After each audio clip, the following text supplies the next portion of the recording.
when you're an addict, to carry that kind of guilt on your shoulders that you took somebody's life or participated in it unknowingly or not, you're never going to get sober with that on your shoulders. How can you live with that kind of guilt and grief? And I knew I had the power to relieve him of that. I knew it. And I just felt compelled to tell him I forgave him. And I did forgive him.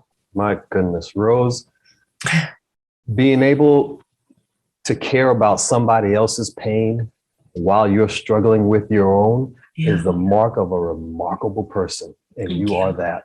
You really are that. Chris, what was that like for you in that moment, meeting Jeremy's mom? In my addiction, I've done a lot of things that I regret, but nothing that took someone's life, and Jeremy was a good friend of mine. So this was not easy for me. I knew that I made a mistake, and how I handled it was going to decide whether or not I get better or not. And honestly, in the moment, I did not have hope. I did not want to get better. I resigned myself to dying in my addiction. I thought that was also the only way I could make up for this. Seeing how forgiving she was after our first conversation made it that much worse for me. They definitely didn't deserve that, and I did not feel like in my addiction, I didn't think I was selling drugs. It was really just friends, and we were just trying to help each other out when we could not access it. And it took somebody's life. It did. You both got a certain degree of forgiveness. So Rose, tell us, how has that forgiveness helped you free yourself internally? It has helped tremendously.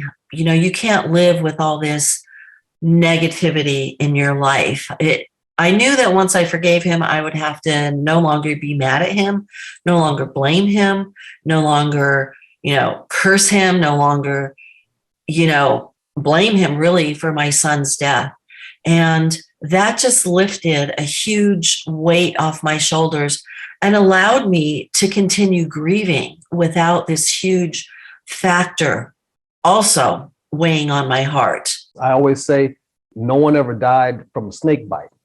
It's the venom that kills you. Right. In this situation, the resentment, the anger, the anguish that you're carrying around with you every single day, that's the venom that's carrying around in your system, and that's the weight you felt. So in that moment of forgiveness, you felt lighter and you felt freer. You felt that weight lift off your shoulders. Right? I did. Yeah. I felt clean. I felt renewed. You know what I'm saying? And Chris helped me get there. I mean, he was so respectful. That's all I can keep saying. He never tried to dodge, liability or responsibility for it. He manned up. He stepped right up. And he said, I am sorry for your loss. He took accountability. And in that moment, right, Yes. in that moment, there's no place else to go. There's so many of us who like to hold on to grudges and we say, well, some things I could never get past, and I could never forgive them for this. But you got to understand, forgiveness isn't for them. Forgiveness is for you. Absolutely. Forgiveness is saying, I don't understand it. I'll never understand it. I'll never agree with it, but I am not going to carry this around with me anymore because I deserve to move through this. And we both know that's what Jeremy would have wanted for both of you. So true. And Rose, you went on and you paid for Chris to go through rehab. That's just another remarkable step and sequence to your story. When you let go of animosity and ill will or anger, then you're free to give and you're free to help and be gracious and extend grace. And I wanted to help Chris. I knew he needed help. My son's journey taught me one thing, and that was compassion for people that are suffering from addiction.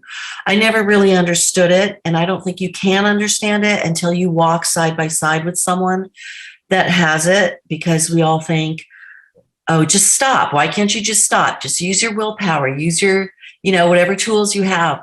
But the fact is, if they could, they would. And I knew that Chris could get better, and I wanted him to get better because I didn't want him to die.